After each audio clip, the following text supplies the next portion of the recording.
Now we will address another threat that when it emerges, it tends to dominate the headlines as well. The 2018 wildfire season was the deadliest and most destructive wildfire season on record in the state of California. Fortunately, as always, when things got tough, not only were the citizens we protect directly in the line of fire, but so too were our members on the front line, their families and their homes. The IFF disaster response teams were on the ground.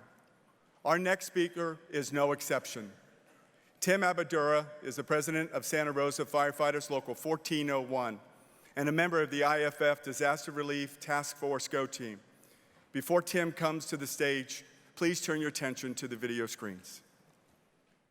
It started 10 days ago as a brush fire in a remote area and soon exploded into the worst wildfire in California's history. The flames just moved so quickly. People died in their homes, people died in their cars trying to escape.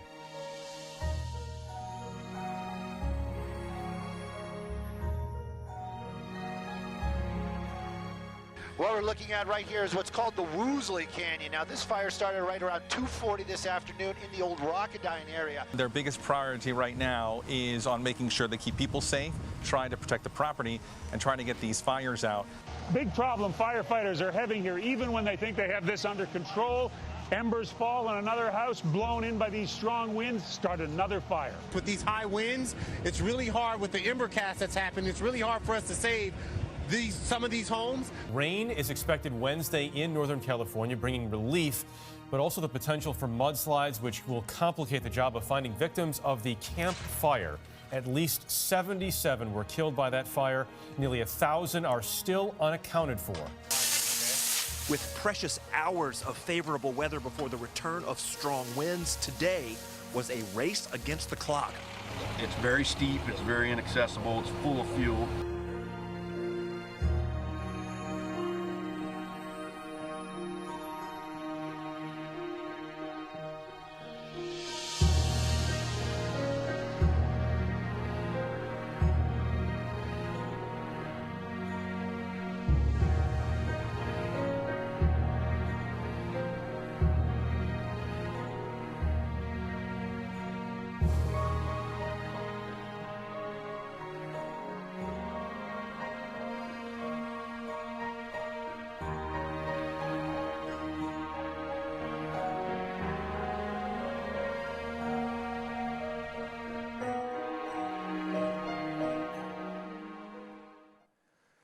Good morning, everyone. During our time together, we're going to spend our efforts talking not only about the emerging threat of wildland urban interface fires from an operational standpoint, but more importantly for us as IFF leaders, the impacts that it has on our members, both from a health and safety standpoint, from a sleep deprivation standpoint, and most importantly and most tangibly, the loss or the threat of the loss or the loss of their homes. So this season started for us in October of 2017, the Tubbs fire, which was in my home local, and we didn't have a plan. We had an idea, maybe something will happen here and we'll get together at the Union Hall and everything will be fine, we'll figure it out. What we learned very quickly is that a plan is important, and at the end of our discussion today, we'll talk about some takeaways for you to have a plan, because it's very easy to get very overwhelmed very quickly, and your members are counting on you, and your community is counting on you to lead. So in 13 months, these are not all the incidents that occurred in the West. These are the incidents that occurred where the IFF deployed resources to address the needs of our members. All of these are national news. All of these lasted multiple weeks, impacting our members from a health and safety and a response standpoint. And in almost all of these fires, we either lost a member or our members lost homes. Very intense work as IFF leaders. And as we go through this, and if you look at all of these incidents that we responded to, I just have the honor of coming and sharing these stories, but these are not all my stories. These are the stories of hundreds of members and their families who lost homes, thousands of members who were on the front line, hundreds of leaders from the General President's office right down to accidental leaders in the field that stepped up to take care of our members.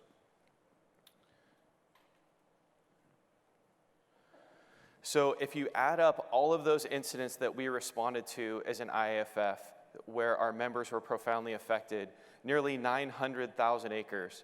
For those of you that don't normally operate in the idea of acres, this is over 1,500 square miles and roughly the size of the state of Delaware. These are not all the acres that we burned in 13 months. These are just the acres that burned where our members were directly affected by losing their homes or losing their lives. There was hundreds of thousands of additional acres that burned and required our members to be in the field for weeks at a time away from home. More on that later. Over 30,000 structures were destroyed. These are not just homes out in the hills, out in the sticks, out in the boonies. These are neighborhoods in major urban cities. City of Santa Rosa, 190,000 people, and we burned down neighborhoods of 1,100 homes in the flats next to a freeway where there wasn't other than landscaping trees for over a mile. 154 civilian fatalities, and these are not neat, convenient, closely amassed fatalities. And the media, as some of the other speakers have talked about, is both your friend and not your friend. And in this case, in the case of the Tubbs fire, my members in Santa Rosa, they were on the line for about 72 hours without relief. And when they came back to the fire station, as the coroner started reporting fatalities, they printed a full-color map of the city of Santa Rosa with dots as to where the fatalities had occurred. And so when we start talking about mental health, what's the first thing that we do as firefighters? You go back in your mind as where you were in those first few hours. Where were you making a stand? And they found dots that we didn't know that they were there. And the fatalities and the news of the fatalities, as we've talked about with shootings and all these other things, profound effects on our members, and the underscoring the importance of having behavioral health before, during, and long after the event. This slide is a little bit old. As the video showed us before, 4 IAFF members in these fires that we responded to lost their lives out on the line trying to save their communities and save their brothers and sisters. And you can imagine an LODD in and of itself is a major incident requiring major deployment of union resources to take care of the department, the local, the family, and the community.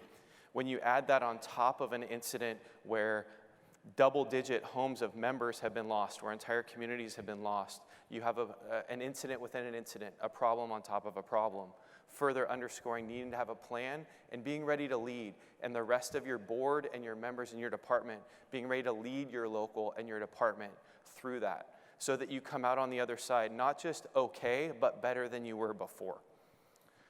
We lost over 80 IAFF member homes in these combined incidents. That's the most conservative number. If you take our former members, if you take both that promoted out and then retired and are no longer active retired members, that number doubles. If you add in our non-IAFF firefighting partners around us, it increases another 50%.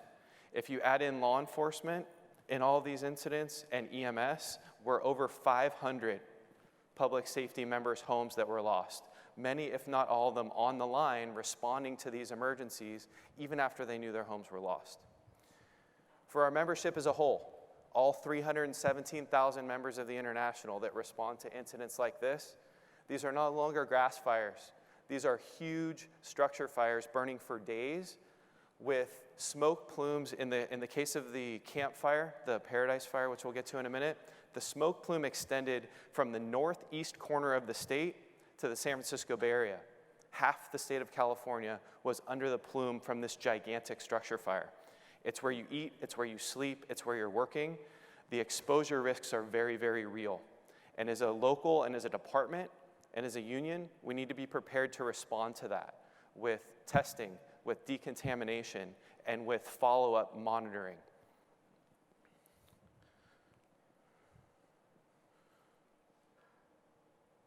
So just to give you some gravity of what these incidents look like, this was the start of our 13-month crazy wild urban interface season. This was my local, Northern California, and the first time in a long time, in the US anyway, that we had seen this massive level of destruction. Not, in many ways, not unlike Fort McMurray in Canada a couple of years earlier. And in California, we hadn't seen this since the early 90s. And then we saw it 5 times. The Thomas Fire in December. Even in California, where we have very temperate weather, having major destructive wildfires as we approached Christmas was relatively unheard of. And because Mother Nature never lets us down, not too long after we put out the Thomas Fire, massive rains came and mudslides ensued. So people had just been out there fighting the fire, trying to save homes, and they're back there a couple of weeks later fishing people out of the mud and the debris flow. Then about 6 months later, the Carr Fire in Redding. Unfortunately, we lost Brother Jeremy Stoke there. And this is a small community, relatively removed, meaning there was not a lot of neighboring locals, and we had to bring in resources from all over the state, inventing a behavioral health program for their department, and bringing to bear all of our partnerships. And that's something you've heard today. Relationships and partnerships are important. In all of these, but really typified at the Carr Fire, it was intense and personal involvement from the GP and the GST to get resources on the ground. District Vice President Lima saying that wildfires are a disaster, and just like we do with hurricanes and tornadoes and superstorms in the east and in the south, we now need these resources in the west. Our state provincial organization, the CPF, and their charity, the California Fire Foundation, and our biggest local in California, Local 2881, CDF firefighters, who had a huge number of members lose their homes.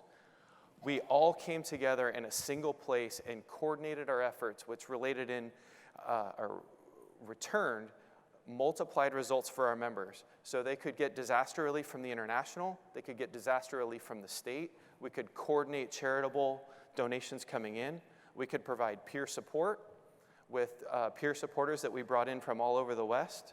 We could provide them food, we could provide family counseling. All of this came together when none of it existed before we got there. And it was all relationships and partnerships and not ignoring our creativity, letting it run.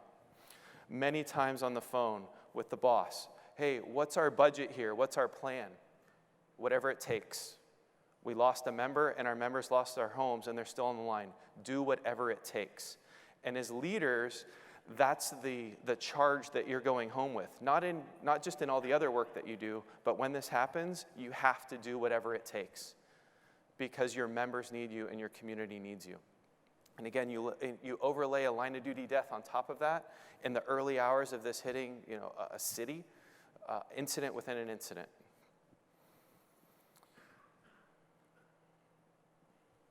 I guess I'm not very good with a clicker. Okay. So then we had some practice in the West. Incidents spread out a little bit. And then we have what in the 10th district we affectionately refer to the really big bad day. It started in the first minutes of November 8th, 2018 with an active shooter at the Borderline nightclub just outside of Thousand Oaks, California, a couple miles from DVP Lima's house. Our members from the Ventura County Fire Department were on the ground.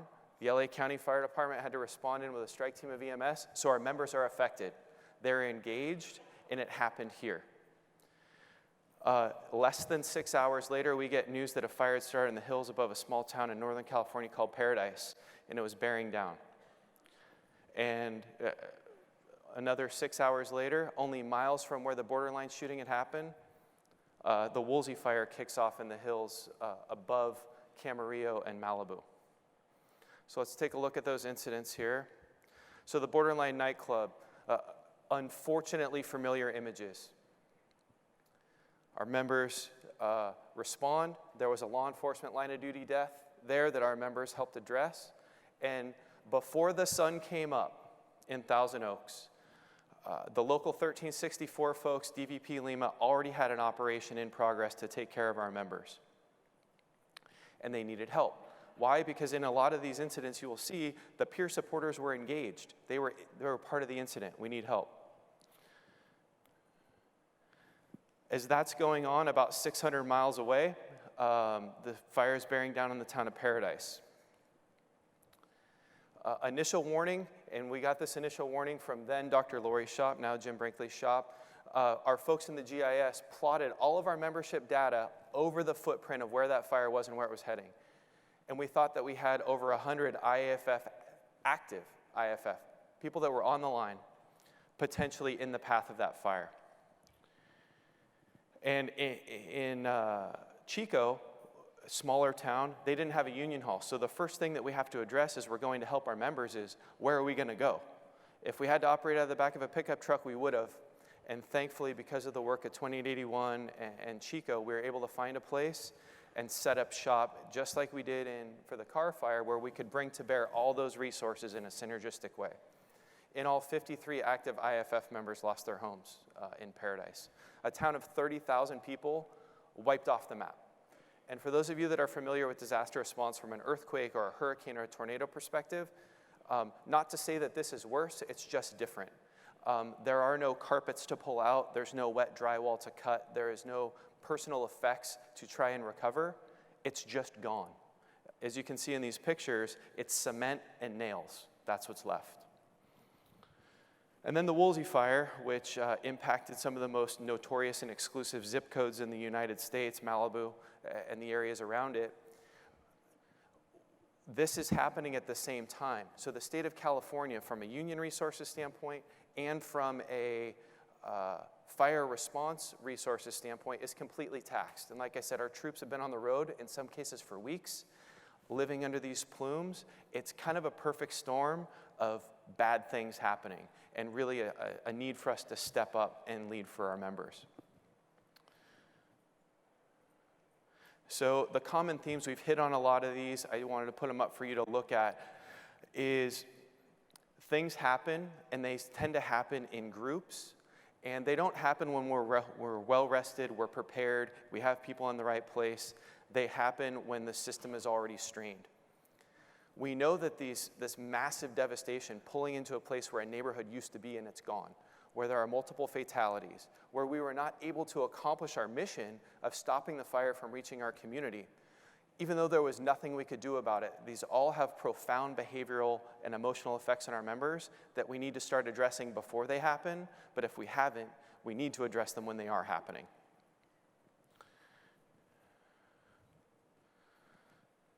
So successes and lessons learned, we had a few and they're worth calling out, but what I really want to focus on is what we need to do. What did we learn when we went to these places and it didn't work perfectly? First, you have to have a plan. You don't need a big binder. You don't need to hire a consultant to write a business continuity plan for you. You need to have a frank conversation with your membership and your leadership. If something bad happens here and it affects our members, where are we going to go? Do we have a union hall? Do we have a church? Do we have a community center? Is the fire department going to give us some space? More important than anything else, if after these 15 minutes you take nothing away from what I said, update your membership data. Force your members to update their information. We can't go find them. We can't check on their homes. More importantly, we can't check on their families if all we have is a P.O. box and a fire station phone number to contact them.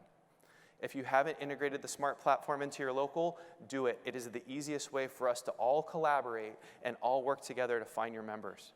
And if you've done all that, then go to the next level and do the same thing for the spouses, the significant others, and the kids of your members. Because when it happens in your jurisdiction or near your jurisdiction, where are your members going to be? They're going to be out there doing what they do. It's their families that are at home. And if you can go and find Brother Smith or Brother Jones' wife and kids who he knows are in the footprint, and you know that they've been evacuated, and you know that they're with family, but the cell phones aren't working, and you can track down that member and say, it's okay, brother, the local got it, we found your wife, they're going to be with family, and they can stay in the fight.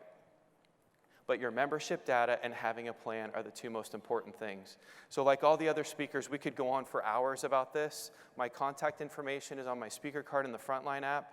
Please reach out.